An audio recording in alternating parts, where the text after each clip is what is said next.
میں کیا کیا کچھ حضور کی طرف سے آئے ہیں۔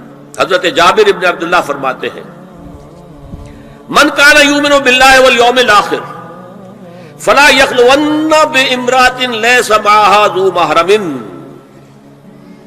فإن ثالثہما الشیطان، رواہ احمد۔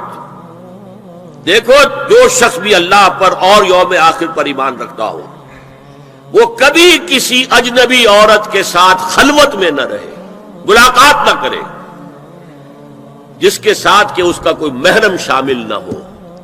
کوئی عورت آئی ہے آپ سے مسئلہ پوچھنے کے لیے، اس کا باپ، اس کا بیٹا، اس کا بھائی، اس کا شوہر ساتھ ہونا چاہیے، اکیلے نہیں، اس لیے کہ ثالثہما الشیطان۔ جہاں یہ ایک مرد اور ایک عورت جو ایک دوسرے کے لیے نامحرم ہے، جب ملیں گے تیسرا وہاں شیطان موجود ہوگا۔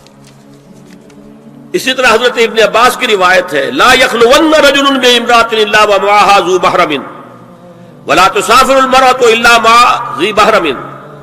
کوئی مرد کسی عورت کے ساتھ خلوت میں نہ ہو، اکیلے نہ ہو، مگر یہ کہ اس عورت کے ساتھ اس کا محرم موجود ہو، اور کوئی عورت سفر نہ کرے جب تک کہ اس کے ساتھ محرم موجود ہو۔